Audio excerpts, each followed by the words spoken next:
ایک بزرگ سے کسی نے پوچھا، پسند اور محبت میں کیا فرق ہے؟ بزرگ نے جواب دیا، آپ ایک پھول دیکھتے ہو اور اسے توڑ کر اپنے پاس رکھ لیتے ہو، یہ پسند ہے، اور اگر آپ اس پھول کو روزانہ پانی دیتے ہو اور اس کا خیال رکھتے ہو تو یہ محبت ہے۔ بیوی کی خوشیوں اور خواہشوں کا خیال رکھنا شوہر کی ذمہ داری ہے، کیونکہ وہ آپ کے علاوہ کسی سے نہیں کہہ سکتی۔ شوہر کا پیار، وقت، توجہ ہی بیوی کے لیے سب سے بہترین تحفہ ہے۔ ایک عورت نے کسی عالم سے پوچھا، اسلام نے ہمیں شوہر کی فرمان برداری اور اطاعت کا پابند کیوں بنایا، جبکہ شوہر کو ہماری اطاعت کا پابند نہیں بنایا؟ عالم نے پوچھا، اس شوہر سے تیرے کتنے بیٹے ہیں؟ عورت بولی، 3 بیٹے ہیں۔ اس پر عالم نے جواب دیا، اللہ نے تجھے ایک مرد کی اطاعت کا حکم دیا اور 3 مردوں کو تیری اطاعت کا حکم دیا۔ تیرے ساتھ اچھا معاملہ کیے بغیر وہ ہرگز جنت میں داخل نہیں ہو سکیں گے۔ اب تو ہی بتا، زیادہ پابند کون ہے؟ عورت بولی، بے شک اسلام جیسی نعمت پر اللہ کا شکر ادا کرتی ہوں۔ حکیم لقمان کی عورتوں کو 5 نصیحتیں۔ اگر تم چاہتی ہو کہ تمہاری نیک اولاد ہو، خاوند سے ہمیشہ رزق حلال کا تقاضا کرنا۔ اگر تم چاہتی ہو تمہاری زندگی اچھی گزرے، ہمیشہ صدقہ کرتی رہنا۔ اگر تم خاوند کے گھر میں خوش رہنا چاہتی ہو تو غیروں کی باتوں پر دھیان نہ دینا۔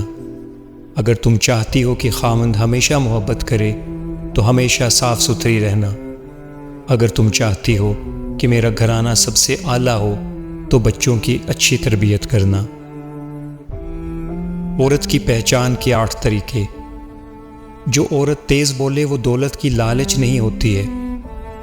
جو عورت آہستہ بولے وہ پیار کی بھوکی ہوتی ہے۔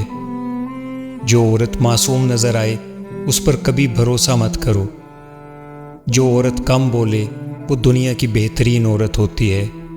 جو عورت زیادہ سنورتی ہو وہ بد اخلاق ہوتی ہے۔ جو عورت زیادہ سنورتی ہو وہ مغرور ہوتی ہے۔ اچھی عورت ہمیشہ سادہ طبیعت کی ہوتی ہے۔ جو عورت اللہ کی دی ہوئی صورت کو نہیں بگاڑتی وہ اصل میں عورت کہلانے کے لائق ہے۔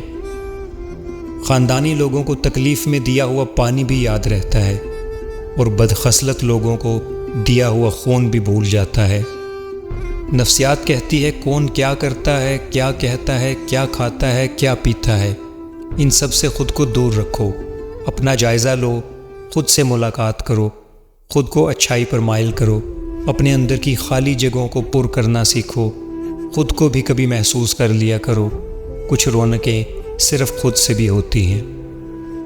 آزمائشیں کتنی ہی طویل کیوں نہ ہوں، صبر کے صلے ہمیشہ خوبصورت ہی ہوتے ہیں۔ خود کو روزانہ یاد دلاتے رہو کہ خوشگوار زندگی کسی منزل پہ جا کے حاصل نہیں ہوتی، بلکہ خوشیاں زندگی کے راستے میں ہی بکھری ہوتی ہیں۔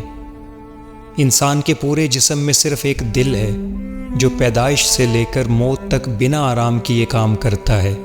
اسے ہمیشہ خوش رکھیں، چاہے یہ دل آپ کا اپنا ہو یا آپ کے اپنوں کا ہو۔ شعور کا پہلا درجہ خاموش رہنے کی عادت، دوسرا درجہ بدتمیزی کا جواب نہ دینا، اور تیسرا درجہ بد اخلاقی کا جواب اخلاق سے دینا۔